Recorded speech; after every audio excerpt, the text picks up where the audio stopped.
Saya pekerjaan Anda ini barokah. Kemudian yang terakhir saya beri ijazah tentang Al-Fatihah ya, karena ini surat yang populer. Kalau saya ijazahi Quran 30 juz pasti sampean nggak hafal.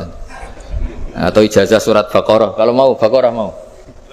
Ijazahi surat Baqarah mau 2 juz setengah. Mau Mas Asep?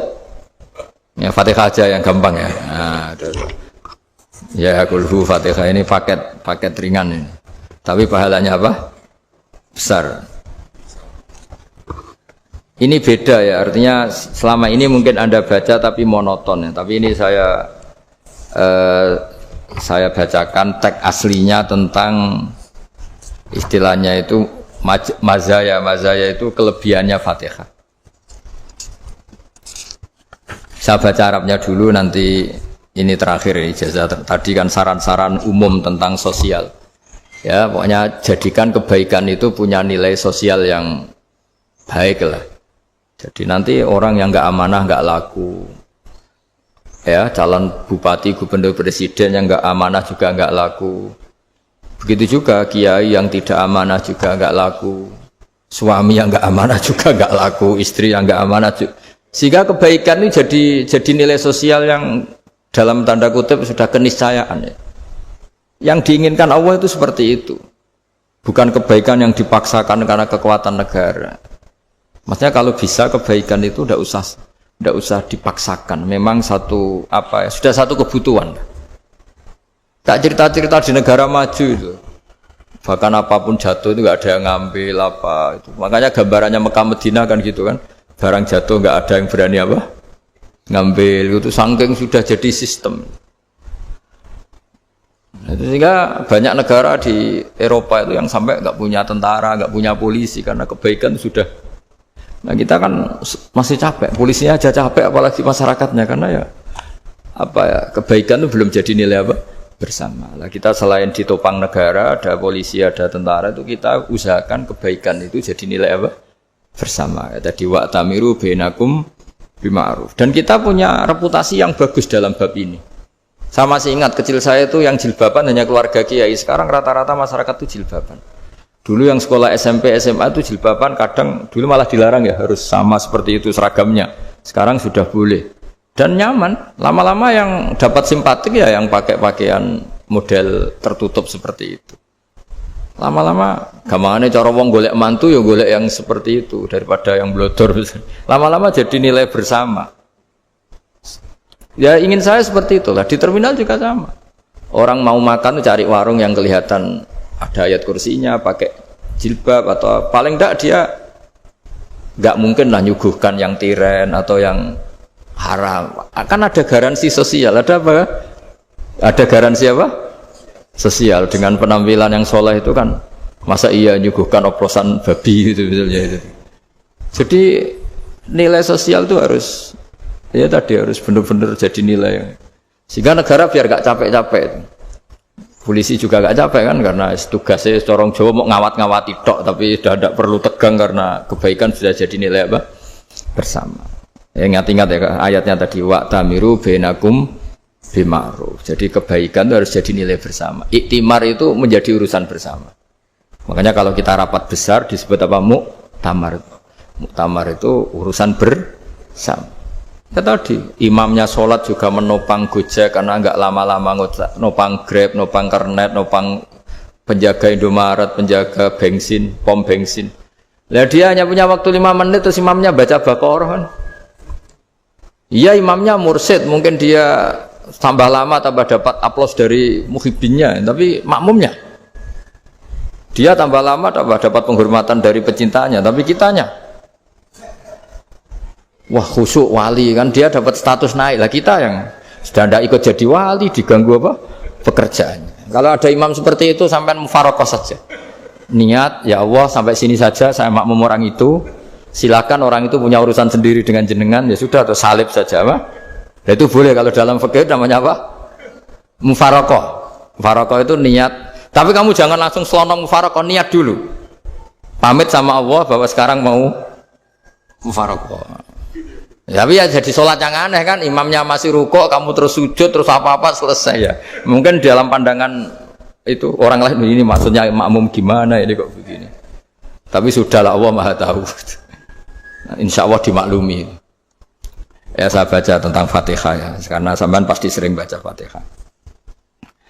Supaya apa sekaligus jadi jimat lah gitu. Jadi kalau kamu sering di jalan-jalan yang mungkin sepi atau mungkin kan tidak semua teman Grab itu nasibnya bagus yang di Semarang Jogja. Mungkin yang di Kalimantan di Papua kan ada yang 10 kilo gak ketemu rumah, ya kan? Ya lihat di TV itu kan kasihan kan. Sudah 10 kilo gak ketemu rumah, penumpangnya kewekar preman tuh kan. Ini makan orang enggak kan gitu. Kan ujiannya dua. Kalau penumpangnya cantik itu ya kecoba syahwat, kalau preman takut. Jadi orang itu selalu ujian itu. Sing sedengan itu kan jarang orang itu. Jadi kalau penumpangnya perempuan cantik ujiannya itu syahwat, kalau preman ujiannya ketakutan.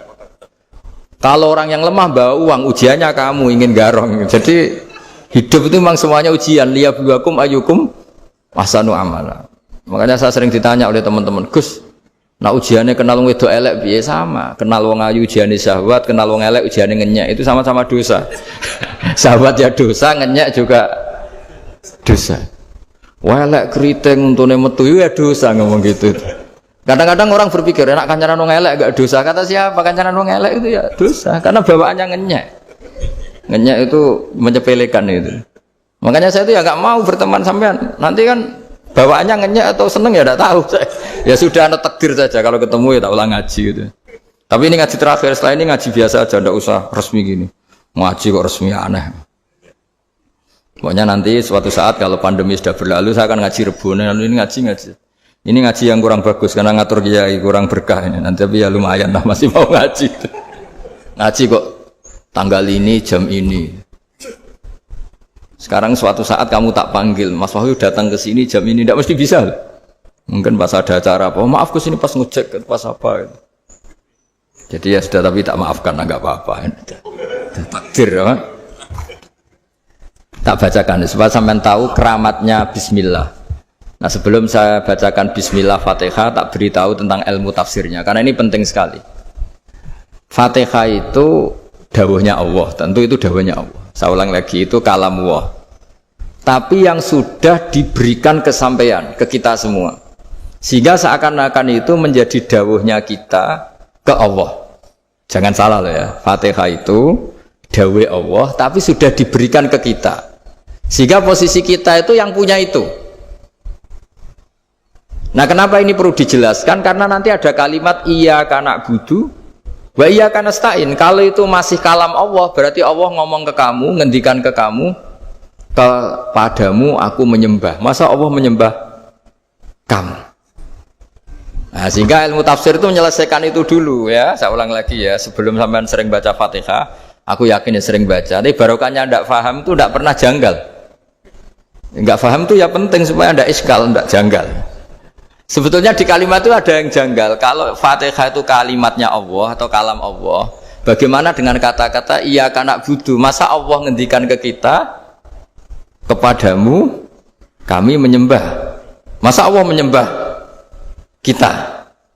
Maka penyelesaiannya secara ilmu tafsir gimana? Semua ulama mengatakan, bukan satu dua, semuanya mengatakan di Fatihah itu semuanya diberi kawalan kalimat. Saya ulang lagi ya, di Fatihah itu semuanya diberi awalan kalimat qulu, katakan wahai hambaku begini. Ya, katakan wahai hambaku begini. Nah, begini ini pelajaran dari Allah yang sudah diberikan ke kita.